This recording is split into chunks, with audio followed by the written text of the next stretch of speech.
Good morning po sa inyong lahat. Batiin muna natin ang mga katabi natin, good morning.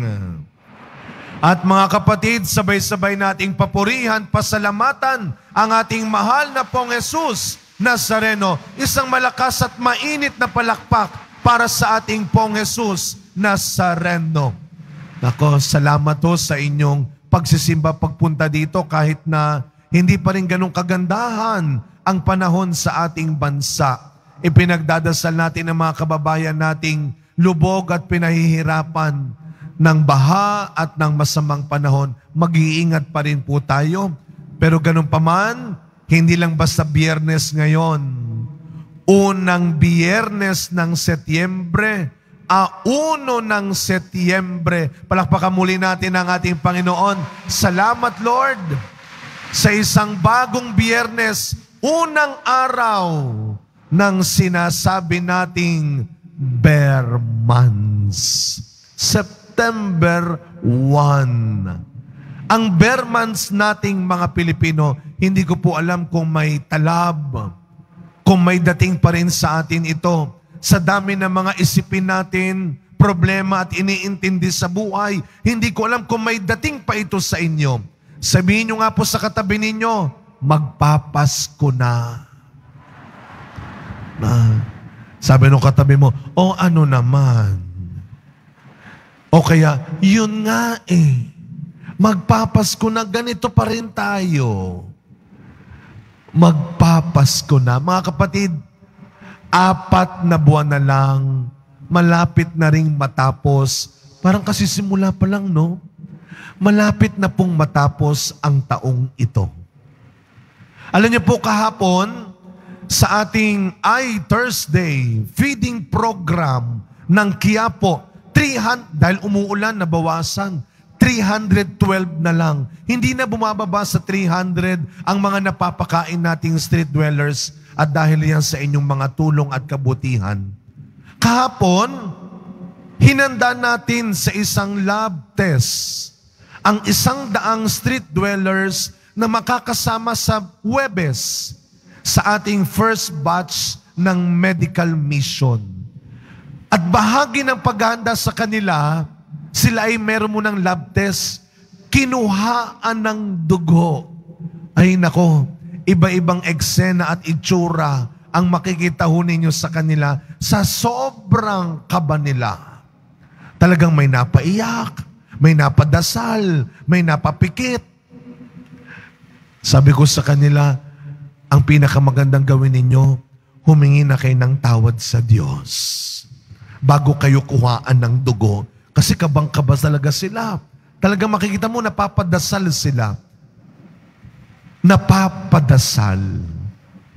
Mga kapatid, kailan nga ba tayo napapadasal ng matindi?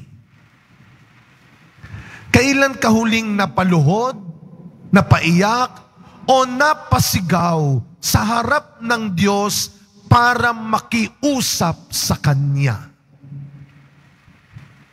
Madalas, dahil sa sobrang sakit, sobrang hirap, matinding lungkot, matinding takot, pakiramdam mo, inaakala mo, katapusan mo na. Kaya ka napapadasal ng matindi. Isa ka ba? Ngayon ba? Ganyan ka? Alam nyo siguro po, ganito yung naramdaman. Ganito yung naisip nung 5 hangal na dalaga sa ating ebanghelyo ngayon. 10 dalaga ang umalis upang salubungin ang lalaking ikakasal. 5 matalino, 5 hangal. Mas maganda pakinggan yung hangal, no? Pero kung gusto mo ng matindi-tindi, 5 tanga. 5 hangal. Siguro ito yung naramdaman nila. Ito yung naisip nila nang dumating bigla ang lalaking ikakasal, nang wala sila. Nasaan sila? Nandun. humahanap pa lamang ng langis. Dahil ang kanilang langis ay aandap-andap na. Hindi nila masisisi at hindi nila pwedeng tawaging madamot yung 5 matalinong dalaga dahil naging tapat at mabuti sila sa pagsalubong sa ikakasal. Alam nyo ang totoo, hindi lang siguro hindi nagdala ng ekstrang langis.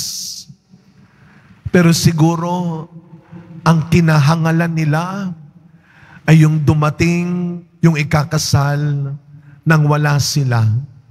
Nandun na eh. Di ba ganyan ang pakiramdam natin kuminsan? Ganyan ang sinasabi sa atin kuminsan? Nasa harap mo na eh.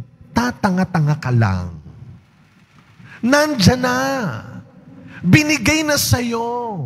Alam mo naman eh. Tatanga-tanga ka lang talaga. Kung hindi pa ikaw ang napili, kung sinayang mo ang mga binigay sa'yo, makinig po kayo. Bakit ka magagalit ngayon sa mga kakilala at mga kasama mong nabigyan ngayon ng karangalan ng pagkakataon? Hindi tamang magalit ka.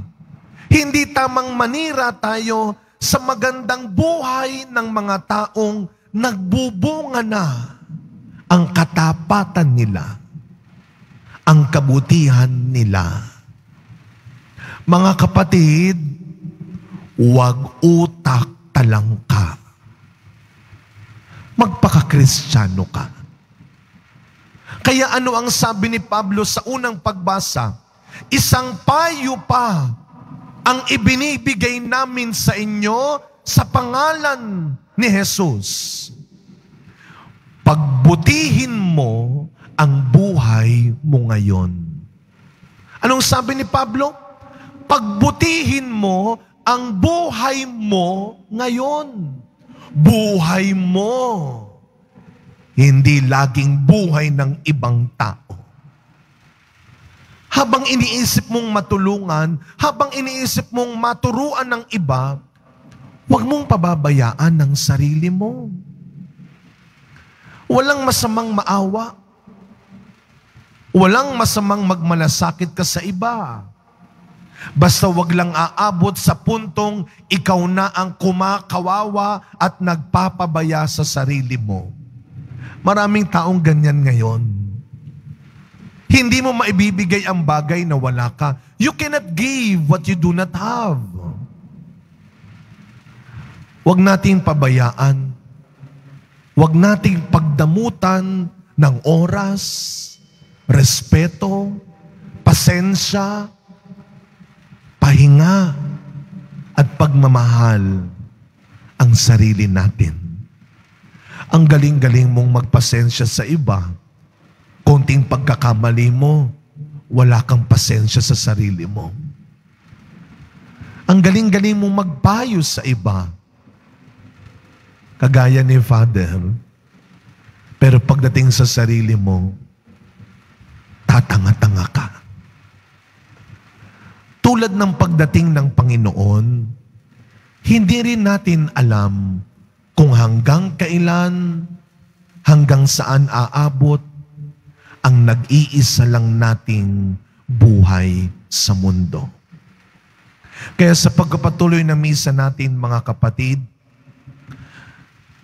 walang makapagsasabi kung kailan ka dapat tumigil, kung kailan ka dapat matapos, magtiwala at manalig sa Diyos. Wala.